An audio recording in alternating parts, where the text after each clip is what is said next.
During this investigation, Chiheb revealed to me that there was another Al-Qaeda operative sent to the United States right before Chiheb was sent to Canada. There was an American sleeper cell. He is the first undercover Muslim FBI agent to go public, and he spent his life infiltrating ISIS and Al-Qaeda. His identity entirely altered for matters of national security.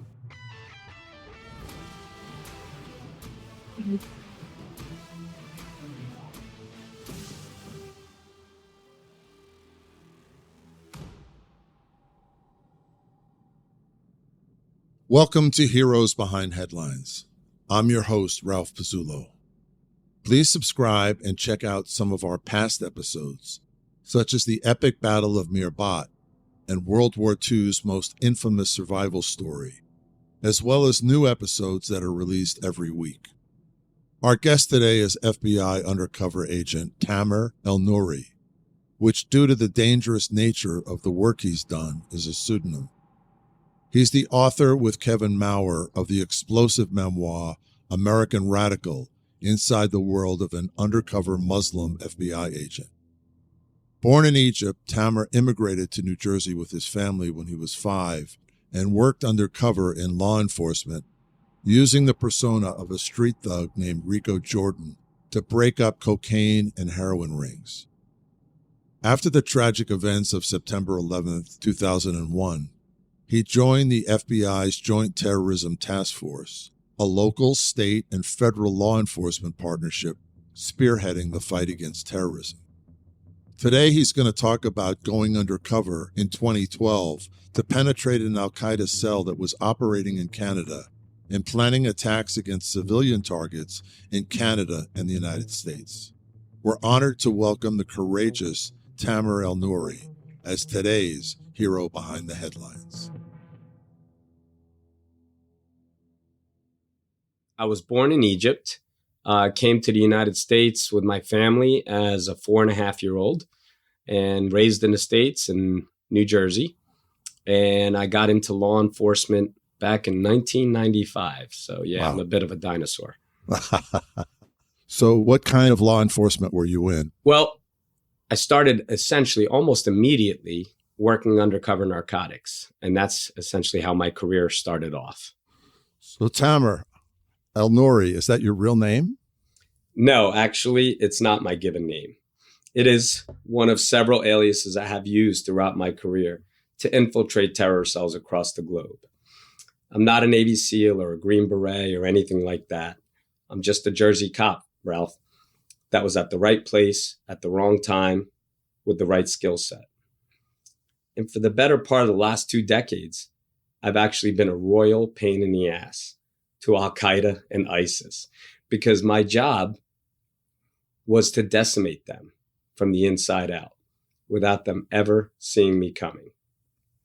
My job, Ralph, in a nutshell, was to put my arm around some of the worst people on the planet, convince them that I was their best friend, their brother in arms, and then ruin all their plans of death and destruction. So how do you go from a street cop in New Jersey to an FBI undercover?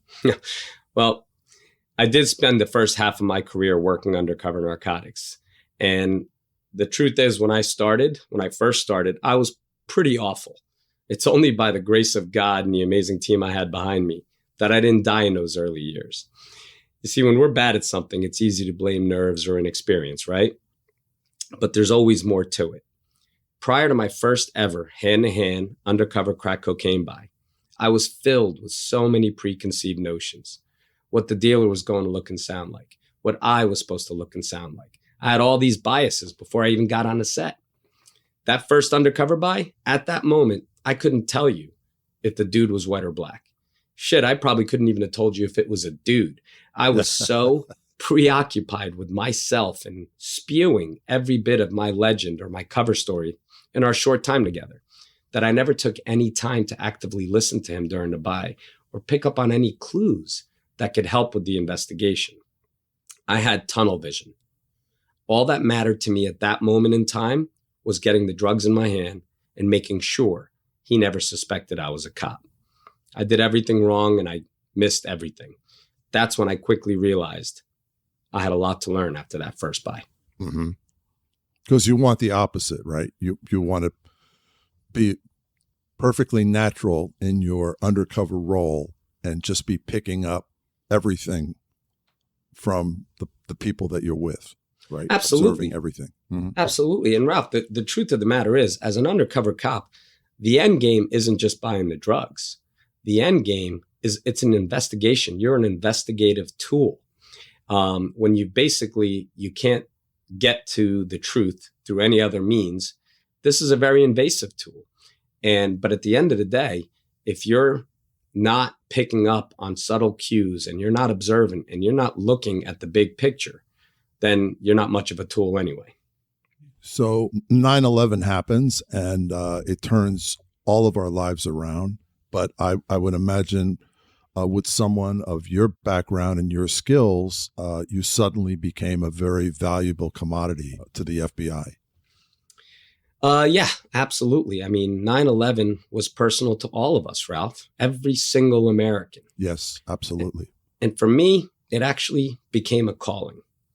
I was in a unique position to actually do something about it. I speak Arabic like I speak English, without the Jersey accent, of course. I know the true meaning of the religion. Yeah. I know the culture. I was already in law enforcement with a significant amount of undercover experience. I knew I could help in some way, even if that meant just translating.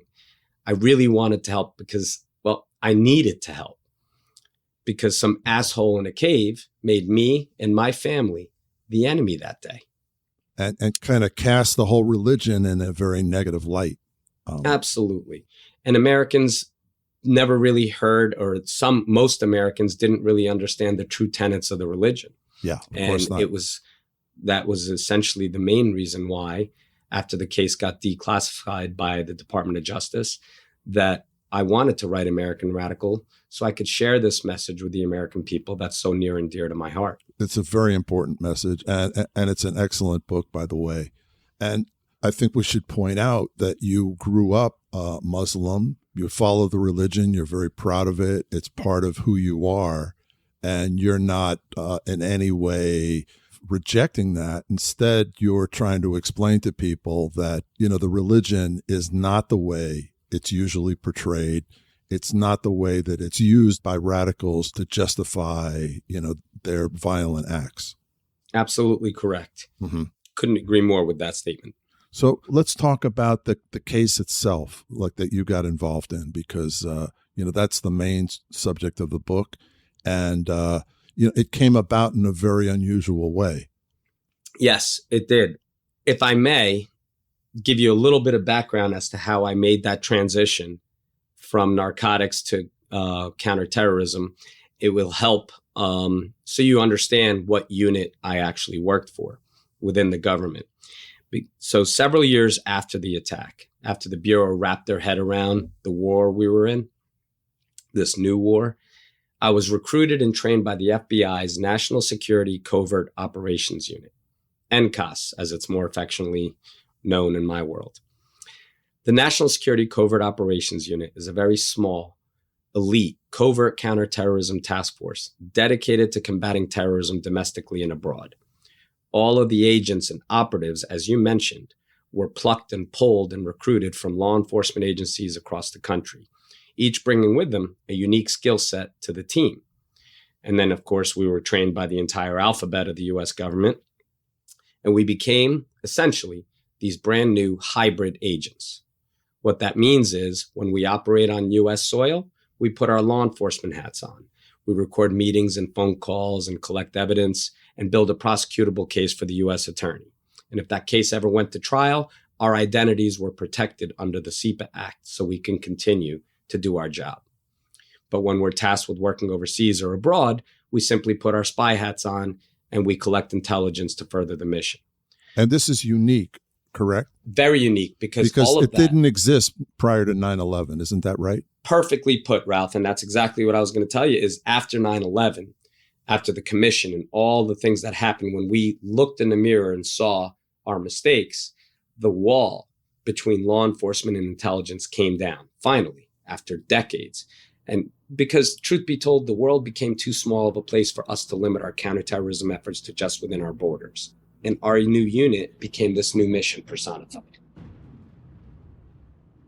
For most Americans, the 9/11 attacks changed the world forever.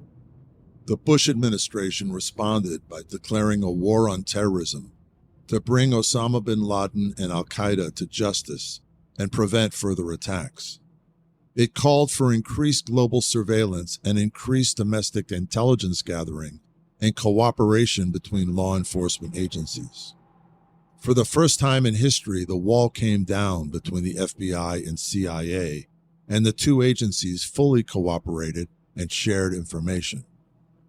This led to the creation of the FBI Joint Terrorism Task Force. A priority for the task force was recruiting Muslims and native Arabic speakers. Tamer, who speaks fluent Arabic and had already done years of undercover work, was a perfect candidate, but he still had to graduate from the elite FBI undercover school, which had a failure rate of 50%. He passed with flying colors. For the next phase of his training, the FBI sent him to the Howard Fine Acting School in Los Angeles. Howard Fine, who had coached some of the biggest stars in Hollywood, taught Tamer how to tap into emotions he already had to create a believable character, one who could convince violent terrorists that he shared their same radical Islamic beliefs. And it's funny, Ralph, because when we first got that that assignment saying, all right, you're going to LA for 10 days, 2 weeks, whatever it was, to meet with an acting coach, we all balked at it. We're like, what are you fucking kidding me? We're not actors. Laughed. Yeah, this is silly. We're not actors. We don't need this shit. It wasn't until, and I met Howard, fell in love with him immediately. He's a brilliant, brilliant acting coach. But what he did, and he, out of the goodness of his own heart, shut down his school for us. And what he did was help us tap into emotions while we were acting in a covert capacity that were extremely important and opened up a whole new world for all of us. It's very important when you're on target with people who have an extreme ideology, that they sense and feel your actual pain that they have, because they have it. And when it gets personal, it adds a whole new layer to realism, to who you are, to your legend. And that helps me do my job. Absolutely fascinating. Okay, so please tell us how this particular case you got involved in. I mean, it was sort of unusual. Yeah, no doubt. So basically, after over a decade of work in drugs, I started the counterterrorism chapter of my career. You'd think at this point, considering my background and experience, that I would have hit the ground running, but I didn't. The enormity and globality of each and every case that I worked were truly overwhelming. There was no room for error. The difference in the drug world, the propensity for violence was always there. We trained for it and we worked at anticipating every scenario because criminals were motivated by money, greed, power, addiction. I understood all that. It made sense to me. But in this world, we were fighting an ideology. How do you defeat an enemy that's willing to die for a cause? A mistake meant innocent people died. So I had to relearn my upbringing and understand the major differences and the nuances between mainstream Islam and a radical mindset. As you mentioned earlier, Ralph, I knew my religion growing up, but I was far from an expert. I had to know it better so I could understand how these people twisted a religion of peace for their own agendas. So I was a street cop, but now I had to learn our trade craft when I operated overseas. I had to learn all the different trade crafts of the different terror groups, how they moved, how they operated, how they communicated. I had to learn the fundamental differences of meeting the elements of a crime stateside and simply gathering intelligence when I was abroad. It was genuinely like drinking from a fire hose, but I loved every second of it because I got to serve my country in a very unique way. Absolutely. So, getting to this case. A few years later, after I finally got my feet under me, it was the spring of 2012. I got a phone call from FBI headquarters about a possible threat in Montreal, Canada. This individual was scheduled to go to some scientific conference in California in a couple of months, and the Bureau wanted me to take his temperature. Now, I was juggling quite the caseload at the time, and they knew that, but I was assured that this would be a 3 or 4 day babysitting assignment at most. So basically, the FBI wanted me to get in front of this guy in an undercover capacity and determine whether or not he was a threat. That individual, Ralph, turned out to be, as you know from reading the book, Chiheb Esseghaier, a Tunisian-born, brilliant PhD student, world-renowned for his work in biological nanotechnology. Now, if you're wondering what that is, I wish I could tell you. I mean, shit, Ralph, his work was more like science fiction to me, and not the good kind, the kind that you just didn't understand. Right. But people in the science community raved about him. They said he was on the precipice of curing some forms of cancer and other infectious diseases. His mind was truly a gift to humanity. But he also happened to be an Al-Qaeda operative sent here to conduct terrorist attacks in North America. Now, we didn't know that after the first week that I spent with him. I'm good, but I'm not that good. But we did know that he was extremely dangerous and that he was connected to some pretty awful people. And that 3 or 4 day babysitting assignment turned into 3.5 years of my life.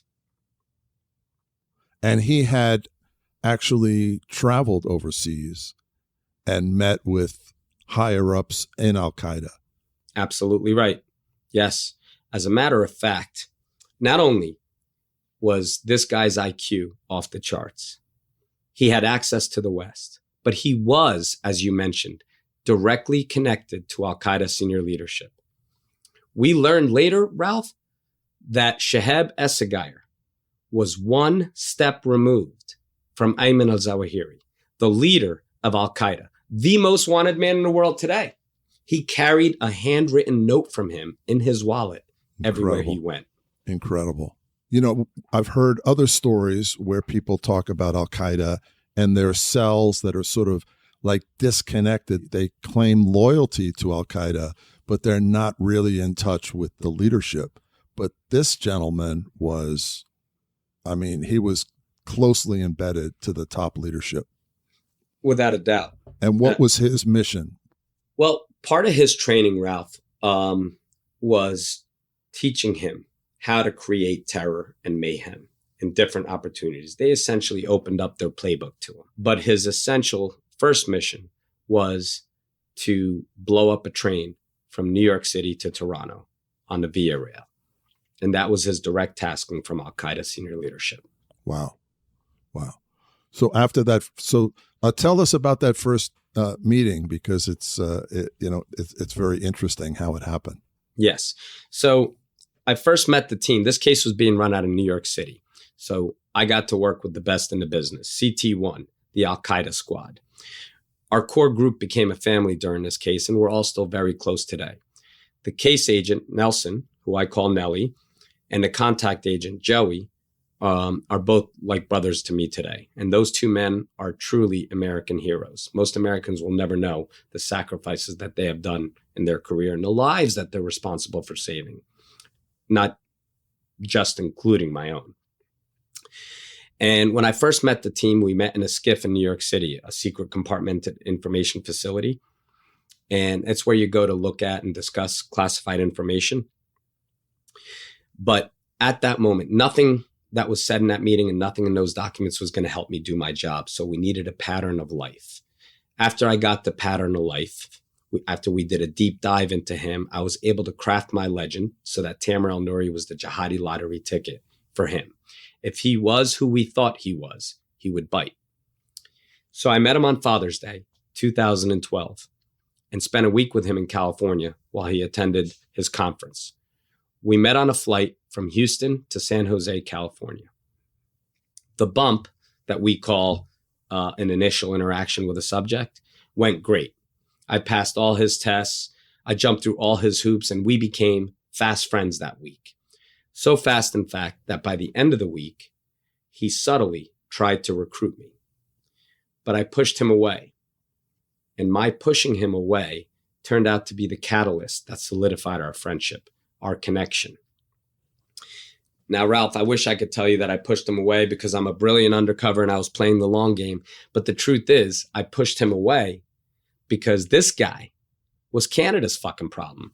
Now, listen, I was up to my ears in my own cases. And yes, we helped to identify a potential threat for them. But at the end of the day, I thought we were punting. At least I thought we were. But Ralph, I will tell you this about Chiheb Esseghaier. In all the years I've been doing this, I've sat with and spent time with so many monsters. No one made the hair on my neck stand up like Chiheb Esseghaier. The look in his eyes when he talked about killing Americans was something I'd never seen before in my life.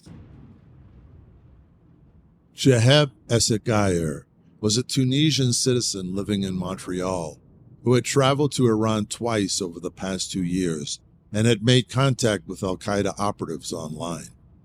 He was also a brilliant doctoral student at the National Institute of Scientific Research, Canada's top research university, and world-renowned for his work in biological nanotechnology. His trips to Iran were a red flag to the FBI because as part of his research, he had access to infectious diseases. A devout Muslim, he had stopped attending mosque because he felt most Muslims weren't dedicated to the cause of jihad and were therefore an affront to Islam. And he was taking direction from the most wanted man in the world, the new leader of Al-Qaeda, Egyptian-born Dr. Ayman Al-Zawahiri. Tamer's job was to convince Chiheb that he was a successful and wealthy Arab-American businessman who had been hiding his jihadi beliefs. And he had to make Chiheb believe that he needed him. He was essentially a lost soul. Now, it's funny because in my book, if you recall, one of the middle chapters, The Best of the Mujahideen, I dive in to his radicalization. Someone like him, being as brilliant as he was essentially a lost soul when he came to the Western world. He'd never seen snow before. He'd never seen women in skirts. Things just threw him for a loop. And because of his intelligence and the fact that he was a lost soul, he was looking. He read the Bible. He read the Torah. He read every single religion you could. He was very well versed. And he did all that. He was searching for a connection. And Al-Qaeda senior leadership saw that lost soul and preyed on him and realized we have someone with a brilliant mind that could execute our plans. And he had access to the West. So he was recruited, brought there for training and for programming, as I call, and he became a weapon for them. And he had a very particularly warped sense of Islam, which is key, right? Absolutely. And it wasn't that warped, Ralph, until they got their hands on him. And that's the thing. So again, every major religion, if you read the Bible, you read the Torah, there are some things, the eye for an eye and certain things in there that basically are subject to interpretation as far as how far you go. What they do is they interpret it in a completely violent and sadistic way to fit their political agendas. And at the end of the day, if you are a lost soul and you're browbeaten with this information and you see videos of drone attacks and things, atrocities that happen overseas, it's not very hard to program anyone into this world of hatred.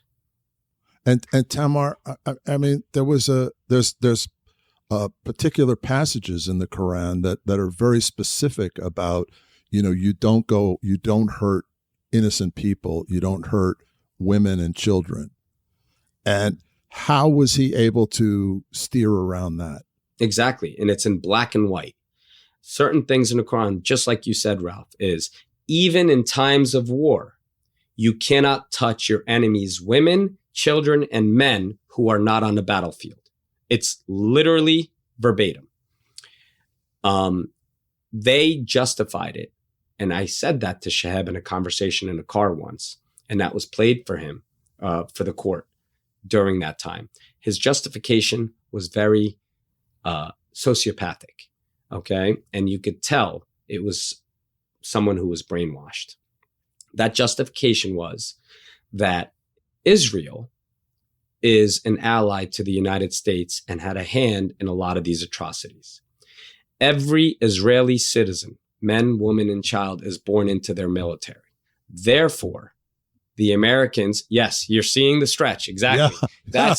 It's wow. Literally, it takes everything in me when I'm having conversations with these psychopaths to pretend that I'm enlightened by what they're saying when I want to say, what the fuck is wrong with you? Yeah, yes, exactly. You want to shake them. Yeah. Exactly. Yeah. Yes. Wow. Incredible. So you meet him in California, and even though he's a Canadian really recruiting people to do something in Canada, you're pulled into this case. And how does that happen? Well, again, at this point, because I only spent a week with him, and even though the bump went great and we developed a connection, the bottom line was I was not a member of his cell, and I was on the outside looking in. I was just another Muslim brother from the United States that shared his views, that had the same passion as he did. But that's where I drew the line. We told the Canadians, keep an eye on this guy and transfer this to the RCMP, the Canadian FBI.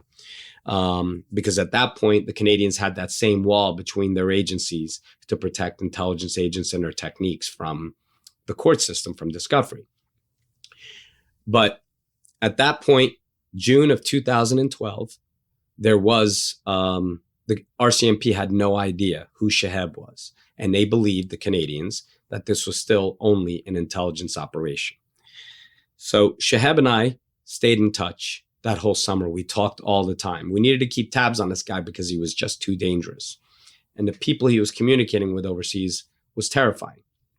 So a year before this case ever happened, I promised some very dear friends of mine that I would be around for their destination wedding in the Caribbean, Labor Day weekend, 2012. I mean, you know how it is, Ralph. My friends knew my job kept me on the road, so they gave me plenty of lead time. So I jealously guarded that weekend. Of course. The day before I was scheduled to fly out, I got a phone call from the special agent in charge, John, the SAC of the FBI New York field office. He asked me if I could swing by the office to meet the assistant director and his entourage prior to my flight, because they had a bunch of questions about my new best friend, Chiheb. Now, we had this meeting, and during this meeting, the assistant director of CSIS basically dismissed all of our interpretations, all of our observations, not in a disrespectful way. He was convinced that he was just a lost soul and that he did not pose a threat. So after we explained to him what the Mujahideen mindset was, what the jihadi mindset was, who we believed he was, he basically said, yeah, okay. We know for a fact that he's going fishing this weekend.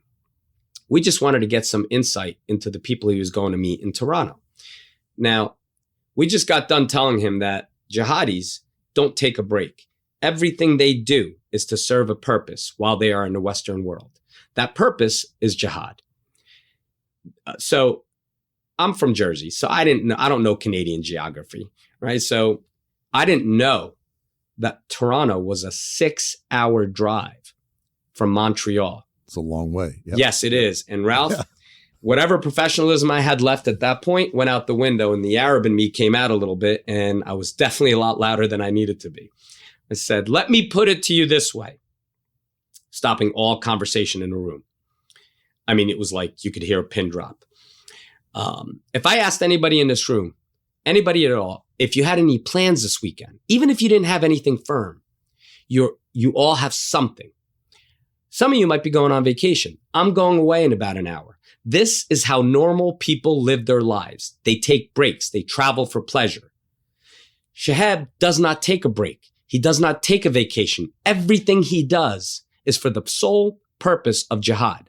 There is no way he is going to travel 6 hours one way to cast a line with an old Muslim buddy to catch up. Yeah.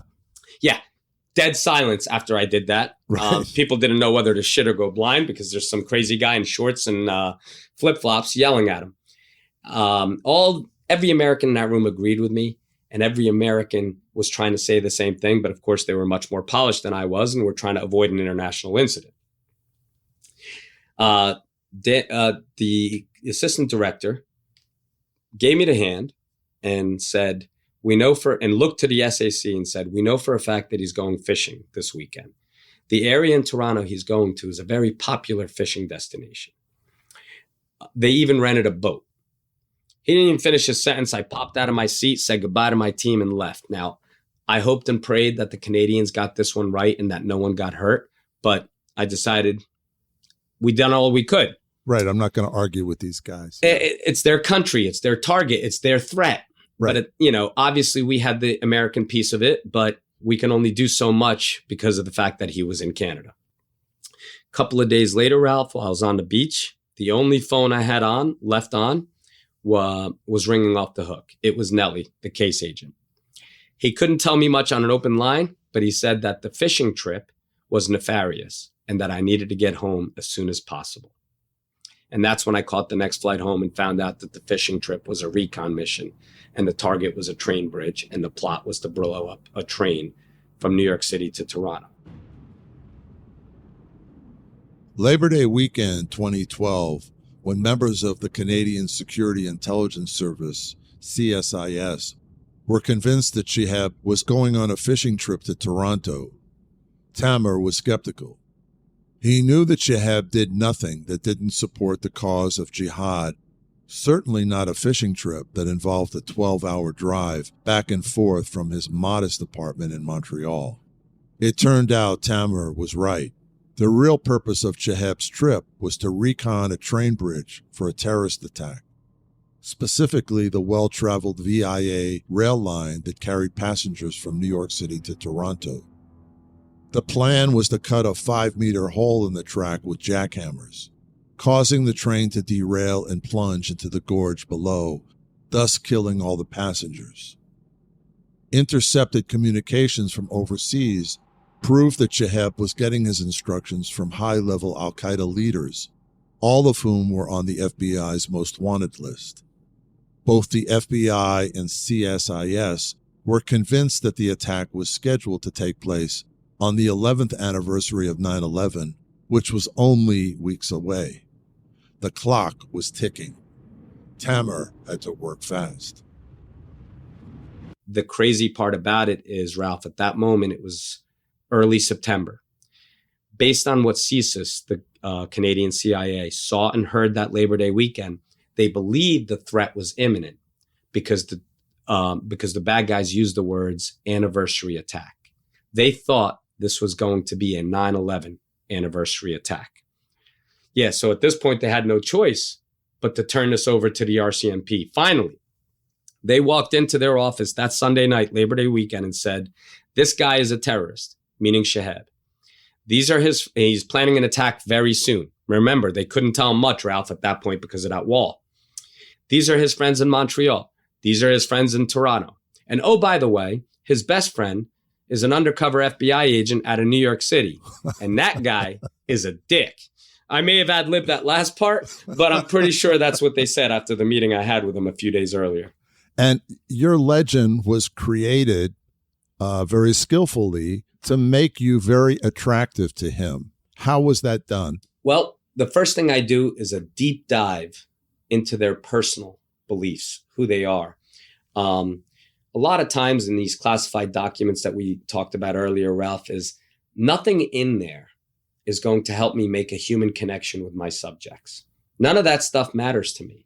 I want to know what they're doing when they're not being a jihadi. Their likes, their dislikes, their good habits, their bad ones, their vices that he thinks no one knows about.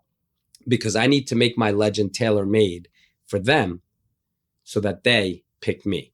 And what was your legend? Who were you? Tamer Elnoury was a real estate mogul that after the death of his mother became radicalized by a fake uncle who was a small real estate guy, and Tamer Elnoury's connection and knowledge of American culture and business led him and his company to be the big company that it was.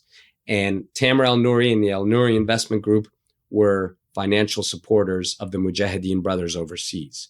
That was all exactly. That's what he needed. That's what he wanted at the time, was someone who saw the world through his eyes and had a grudge against his enemy. And we served it up to him on a platter. And had money and access to money. Exactly. And access to the entire planet because of his reputation. Right. Which was something that he needed, correct? That's right. That's exactly right. Okay. So now your focus changes, right? Everybody wants you to like stick to this guy and find out how advanced this plot is and, how it's going to be carried out. Yep. Well, after the case got dumped to the RCMP, they called us immediately for help.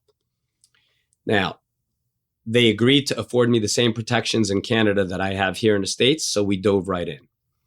Now, there was some good news and some bad news. The good news is I was able to get on target pretty quickly, and we were able to identify everyone involved. It turns out that anniversary that they were talking about wasn't 9/11.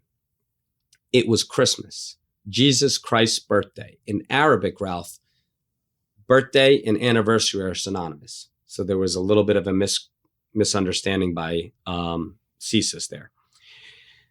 We had everything we needed to arrest everyone involved by the end of September 2012. Even multiple overt acts, as you saw in the video before, the surveillance video of us doing a recon of the train tracks after I became embedded in the cell. So now you're thinking, why did this case drag on for almost another year? But that's the bad news, Ralph. During this investigation, on a drive from Toronto to Montreal, Chiheb revealed to me that there was another Al-Qaeda operative sent to the United States right before Chiheb was sent to Canada. There was an American sleeper cell. And that changed everything. Our worst nightmare. Exactly. So how does this change your mission? Well, the only connection to that threat was Chiheb Esseghaier and his Al-Qaeda handlers overseas. So we needed to keep the op going until we could get a lead on this American cell. We needed to have Chiheb orchestrate a meeting with this American sleeper through his Al-Qaeda contacts overseas, which, of course, as you know from Al-Qaeda's playbook, that was no easy task because we were simply asking them to break their number one rule, compartmentalization. And meanwhile, as you're spending more time with him, you're seeing sort of the plot unfold in Canada in terms of the bridge attack. And that takes some very interesting twists and turns, to say the least. And you end up on a sort of a scouting mission with him and another gentleman, a Palestinian. Can you tell us about that? Yes. So the other individual involved in this train plot was Ra'ed Jasser, a Palestinian who's lived in Toronto most of his life. So I got introduced to him, and I was brought into the cell, and we were brothers in arms at this point, and we were planning towards the Christmas train attack. But obviously now we had two tentacles of this investigation, for lack of a better word. We had the American end of it, and then we had the Canadian end of it. Now, to essentially wrap up the Canadian part of it in a nutshell is they had everything they needed, Ralph. They were done. They didn't need this case to go on any longer. They had everybody ready to go and ready to be arrested, and they wanted it done. Now, in their defense, they were expending time, money, resources, energy to keep the case going for our sake, our benefit of trying to identify the American sleeper. But if you look at it from their perspective, it made sense. Like, how much leeway would we have given them? So we had all kinds of issues, as you pointed out, and we were able to successfully delay the Christmas train attack indefinitely. And I was already embedded in the cell. So at this point, anything that was going to happen, I was going to know about it. So now we could focus all our efforts on identifying the American sleeper. So we did a full court press on that.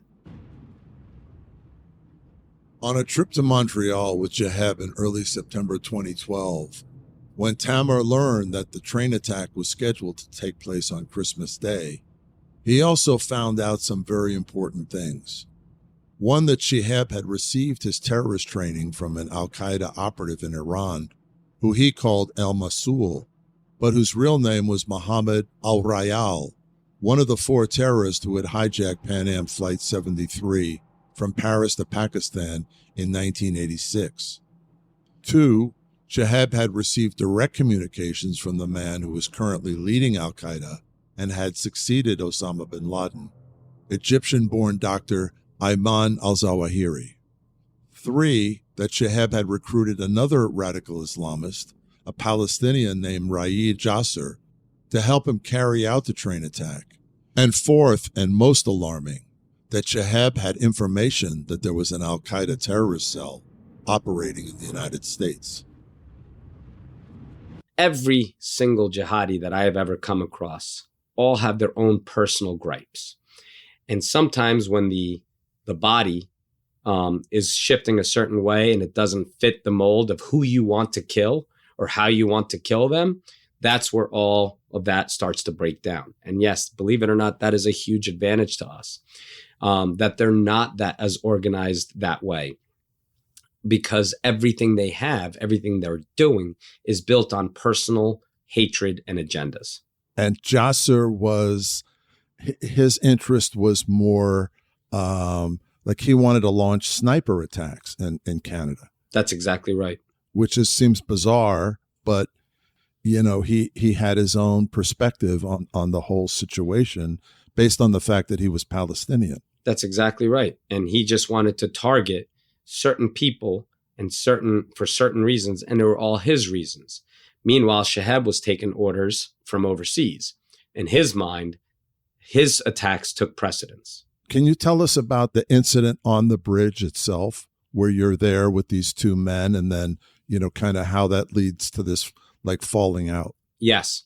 So we were doing a recon on the bridge, and Chiheb was inspecting the bridge and Jasser was all in. He was taking videos. He was inspecting the bridge, but Jasser was more concerned with getting caught than Chiheb was. In Chiheb's mind, who cares if the cops come? Who cares if the government sees us? At the end of the day, they can never prove anything. And all that matters to me is executing this mission. Then come find me. Whereas Jasser wanted to continue to do these attacks from a distance so that he wasn't caught. So there was the initial crack in the foundation. So then, of course, because we were on an area that was blocked off to civilian traffic, someone called the police after the train conductor almost killed us on the bridge. That was pretty scary. Yeah. Yes, it was. And we ended up getting felony car stopped in the parking lot right there and then. Chiheb could give 2 shits. He's like, it's a bump on the road. We're on the path that we are traveling. Jasser got spooked and said, we need to do my things. So that Chiheb said, we're not doing your things until we do my things. So at that moment in time, I could tell there was going to be a fracture between the 2 guys. And I had a tactical and strategic decision to make. Who do I side with? I could side with Jasser and identify all the people in Toronto that he was going to recruit at this compound to create monsters, or I could side with Chiheb and get to the American sleeper. It was a no-brainer at that point because surveillance was already set up. Jasser and Chiheb were both under arrest. They just didn't know it yet. So at the end of the day, leaving Jasser where he was under 24/7 surveillance by the RCMP was the right play, and siding with Chiheb to help identify our threat was the only move I had. Okay. And then what happens with Chiheb? So we were able to successfully delay the Christmas train attack now indefinitely, right? So I invited Chiheb to New York City, Christmas week, 2012. Under the ruse of having him help me send money to the Mujahideen brothers overseas. The money ruse worked brilliantly. And Chiheb now, Ralph, was convinced more than ever of the benefit of combining these two cells, the Canadian cell and the American cell. Now we needed him to convince his handlers. So, of course, when you're reaching out to Al-Qaeda senior leadership, you can't just pick up the phone or send an email. It's much more complicated than that, and it took time. But that week, we got the ball in motion, and now all we could do was wait. And the New York trip was important for another reason as well, right? Isn't this the point where Chiheb was going to travel overseas? Yes, that's exactly right. So basically, the Canadians got word, we found out, and we knew this as well, that Chiheb was planning to travel to Singapore for another conference and another recruiting mission by Al-Qaeda the Christmas week that year. And the Canadians basically said, you have until then to figure out who the American sleeper is, because we're arresting him at the airport. Yeah, there is we can't no let way. Him leave. Yeah, exactly. They were not letting their golden goose leave the country, and I don't blame them. I don't either. We wouldn't either. Absolutely makes perfect sense. It makes perfect sense. So the Christmas week in New York was crucial in order to divert him from Singapore and get the ball in motion to have him see the benefit of combining these two cells. And you did it in a brilliant way. Can you explain that? Sure. So we basically told him that I needed his help. And he's one of the few people I trusted with this significant amount of money to send this money to the Mujahideen brothers overseas. This was December, Ralph, 2012.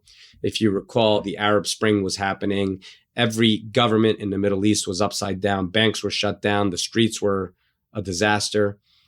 And I told him that my uncle said the Mujahideen brothers needed money to fight the fight. He dropped everything and came to New York, and we invited the Canadians to keep an eye on their golden goose and watch the show. So yes, we were able to bring him down, and now I had to convince FBI executive management of giving me $250,000 in cash to put in a terrorist's hands. But that's a story for another day. It worked. Following the trip to Toronto, Tamer had to decide whether or not to ally himself with Chiheb, who wanted to go ahead with the train attack, or Raed Jasser, whose goal was to launch sniper attacks against individual targets. Tamer chose Chiheb because of his links to Al-Qaeda leadership and the U.S. sleeper cell.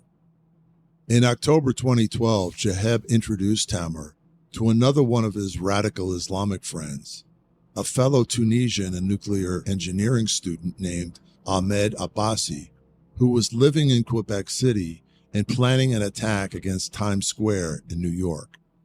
As Tamer spent more time with Chiheb, he observed that he could be kind and selfless when he wasn't in jihadi mode and talking about murdering people. As a good Muslim, Tamer questioned whether or not he had an obligation to try to save him. He turned to his father for advice. About a month, it was right around Thanksgiving, it was about a month before Chiheb got to New York City. Before everything that happened in New York that week happened.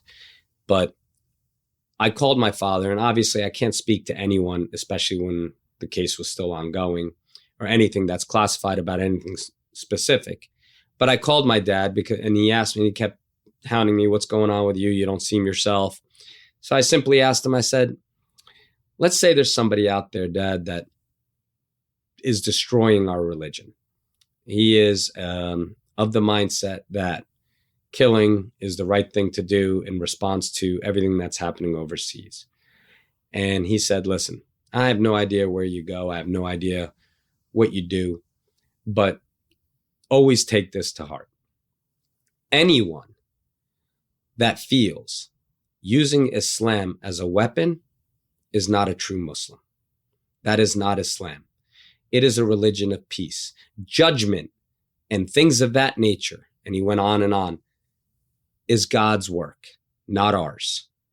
He said, our job is to forgive. Our job, God praises you more and gives you more credit. It loses a little translation from Arabic to English, but gives you more credit if you forgive, you forget, and you do well by others. It's that simple. And that it wasn't that I was feeling sorry for Chiheb in any way. Seeing what he had to offer humanity. I mean, the work that he was doing, his thesis, being world renowned for saving human lives, and at the same time, planning the deaths of thousands of innocent people. It doesn't compute. It didn't compute. Exactly. Yeah, he was clearly a broken man. Okay, so now there's another important person enters the story at around this point. Yes. Can you talk a little bit about that? Sure. This other individual, his name is Ahmed Abbasi. I had met him initially in October, about a month after the train recon incident. I met him in Quebec City, and Chiheb had known him for a few years now. Also a Tunisian national, studying some sort of nuclear engineering program there.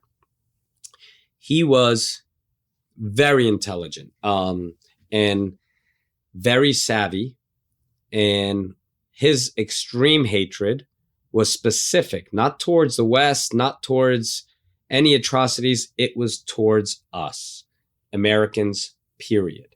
Everything that he wanted to do in the world of jihadi terrorism was towards the United States.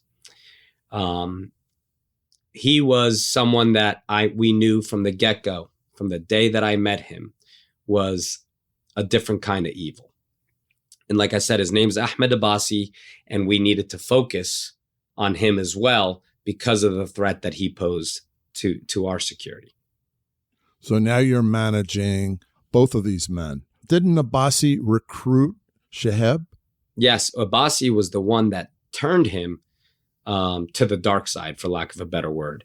When Chiheb, when I mentioned to you earlier in this podcast that he was a lost soul, he met Abbasi at a conference in Quebec.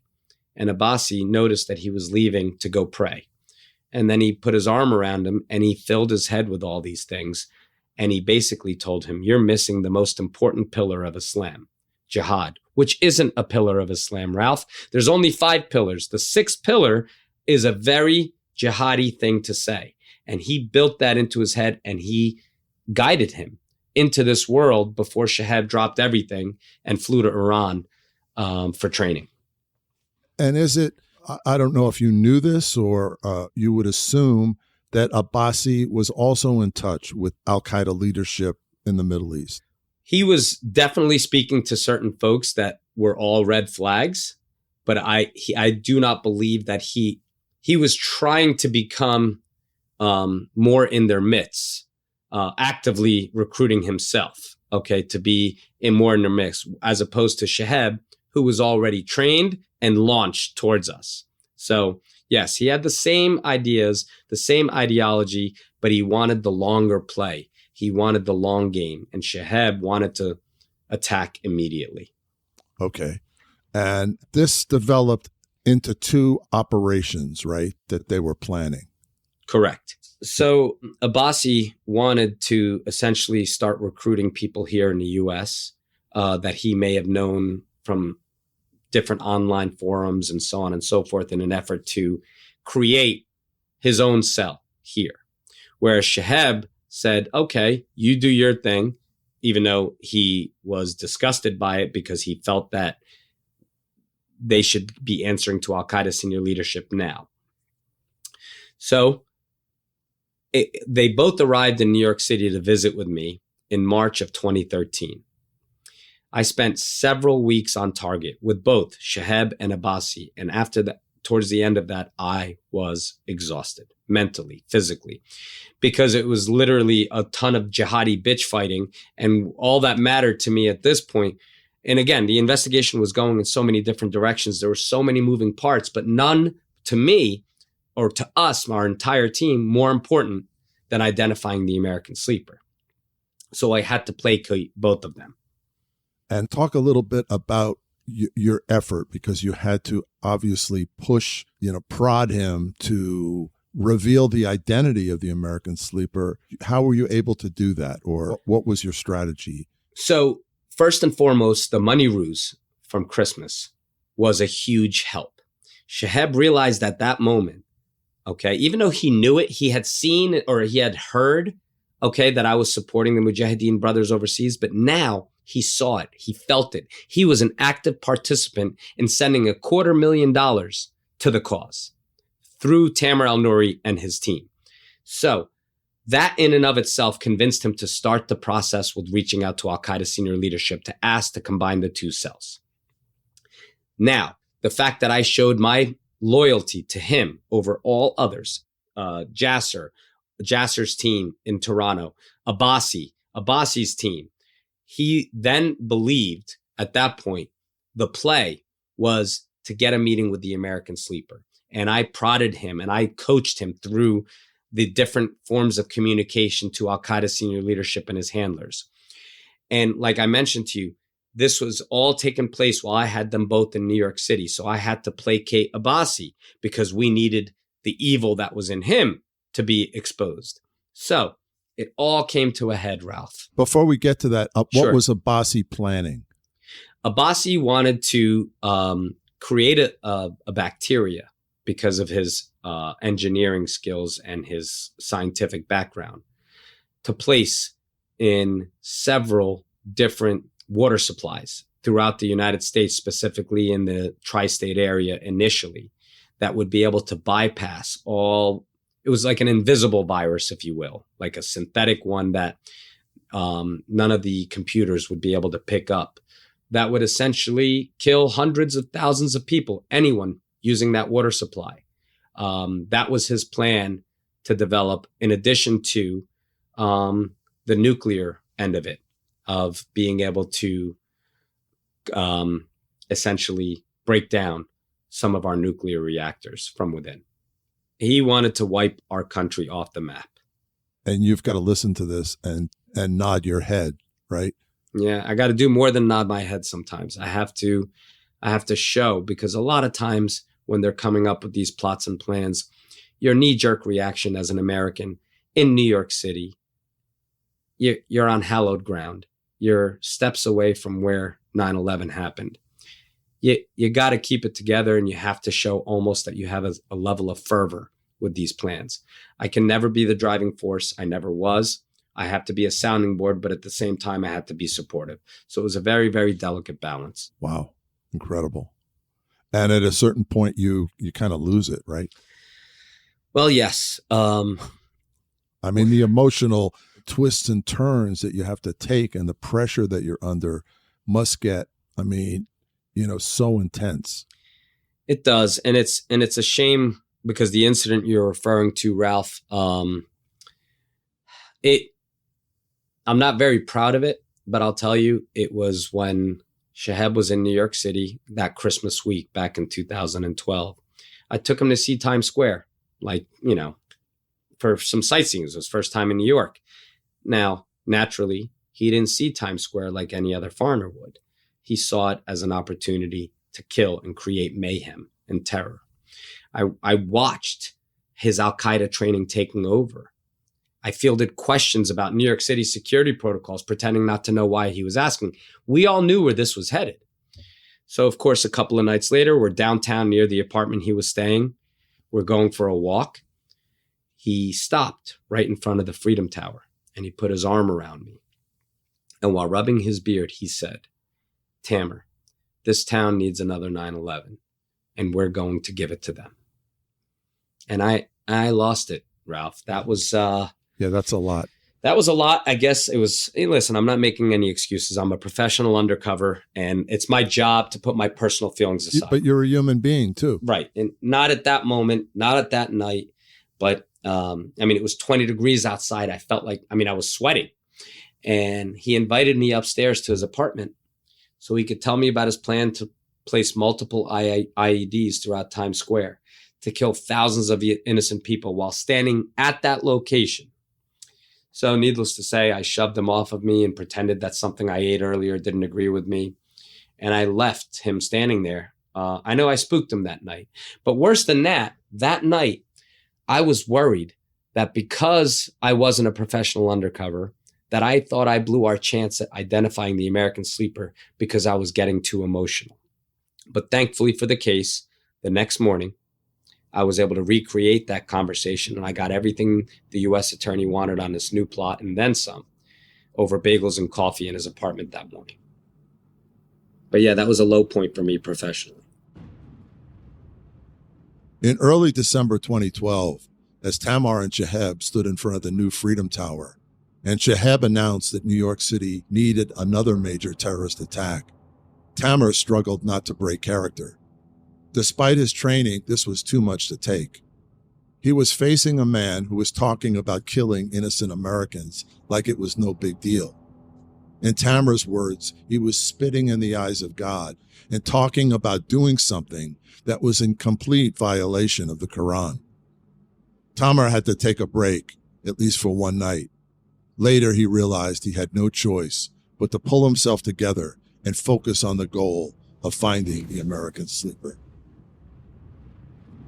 At this point, communication with Al-Qaeda was moving slowly, and there was still no lead, right? But thankfully, it was about mid-April 2013.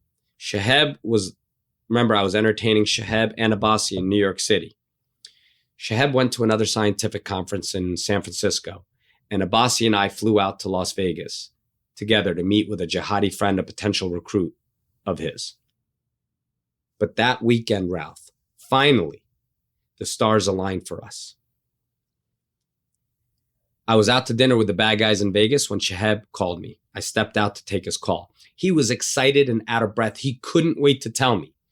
Al-Qaeda senior leadership agreed to combine the two cells. They invited Chiheb and me to Dubai for a meeting for the introduction to the American sleeper. They'd never reveal that information over any medium that could be intercepted. It had to be in person. But Ralph, after almost a year of hard work by all of us, it worked. I was one flight away from getting all the answers we worked so hard for. So you're excited. You're preparing to fly to Dubai. You're going to actually meet the guy in person, right? Yes, this was it, Ralph. I mean, it was the that light at the end of the tunnel that we were all looking at for a freaking year. Yeah, and you're not going to just get a name. You're going to actually meet the guy. Exactly. And you're going to meet Al-Qaeda senior leadership as well. Right. Exactly. It was huge. At that moment, as soon as I hung up with Chiheb, my mind was already in Dubai. Right? But I still had to deal with these two idiots in Vegas, one of which, Abbasi, we had an arrest warrant for. So I wrapped up my meetings and drove directly to the safe house. Chiheb canceled the rest of his conference and flew back to Montreal to wait for me so we could fly to Dubai together. I drove to that safe house in Vegas so fast, I couldn't wait to meet with my team because I knew they had to be excited and bouncing off the walls because I knew they just heard the conversation I had with Chiheb. But when I got there, Ralph, the mood in that safe house was anything but excitement. Quite the opposite, actually. We ran out of time. The Boston Marathon bombing happened. And even though that had nothing to do with our case, that made everyone nervous on both sides of the border. That, coupled with the fact that the Canadians were adamant they will not let Chiheb overseas, even with me, and a bunch of other politics between the two countries, led to the shutdown of this case before we could get a lead on the American sleeper. Wow. Yeah, we were devastated. So Chiheb is arrested, Abbasi's arrested, Jasser's arrested. Yeah. And the Canadians basically just pulled the trigger, right? Yeah, they allowed me and Abbasi to fly back to New York. And on April 22nd, 2013, arrests were made and search warrants were executed simultaneously in New York, Toronto, and Montreal. And I was also arrested for show with Abbasi upon our arrival back from Las Vegas at JFK. Were you privy to, there must have been a lot of words exchanged between Canadian and American officials over this. Yes, this was during the Obama administration. Our case was briefed daily after the revelation of the American Sleeper to the White House. And President Obama sent the Attorney General at the time, Eric Holder, to meet with Canadian officials. And they were able to buy us some time and get us off of certain trips. But at this point, at this moment, none of us really could argue after the tragedy that took place in Boston, that Boston Marathon bombing. And now we were playing around with a handful of terrorists in 2 countries. No one wanted to see this go any further, and they wanted everyone arrested. I understand executive management's position. Yeah, I mean, one of them could have easily slipped through your Absolutely. fingers and done something horrible, and then everybody would have been called on the carpet. No doubt. And so now the trials take place in Canada, and you have to testify. Yes. Were you prepared for this? Oh, of course not. I mean, as I mentioned earlier to you, Ralph, yeah, everything I've ever done in the world of counterterrorism will never see the light of day, and that's by design. And when these two, Chiheb and Jasser, decided to take me to the hoop, that was a game changer for all of us. And what was that like for you? That must have been not only is your identity going to be revealed, but now you have to face these 2 guys in court. Well, thankfully, my identity was protected because the Canadians did agree to afford me the same protections as we have here in the States. So they jumped through the same hoops that would have happened if I was testifying in the U.S. So I testified. The media was shunned from the courtroom when I was there. I testified for 3.5 weeks. And the trial prep took several months. And it's not like your typical, to me, it wasn't my typical trial.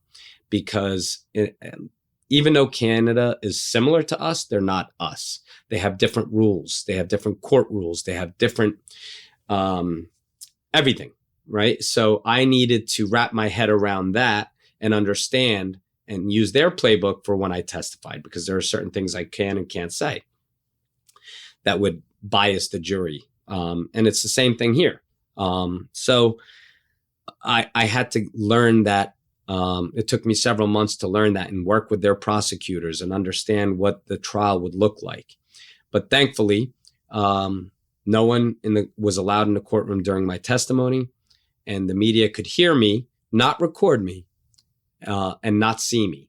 Oh, good. So that was a relief for me.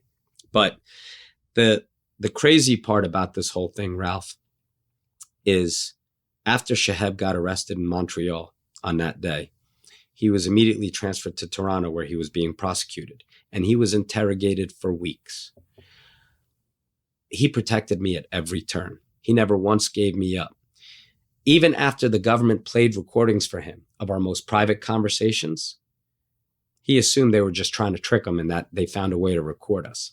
It wasn't until about a month later, when he got enough discovery, when he finally realized that I was FBI, that he broke his silence. But he didn't break his silence to investigators. It was to the media. Wow. Well, that's a testament to how well you did your job.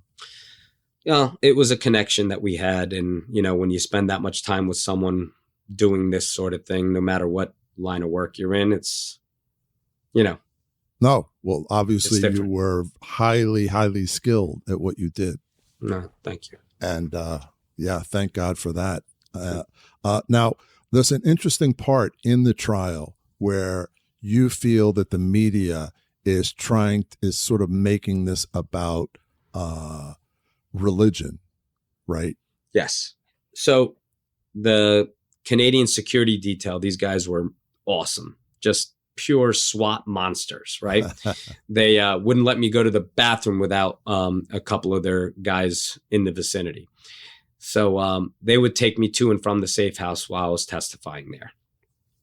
And every night I'd get home, I'd watch the local news or whatever. I had nothing else to do. And I would see that every media outlet kept referring to it as radical Islam, and this was happening. And there was a media circus surrounding this case.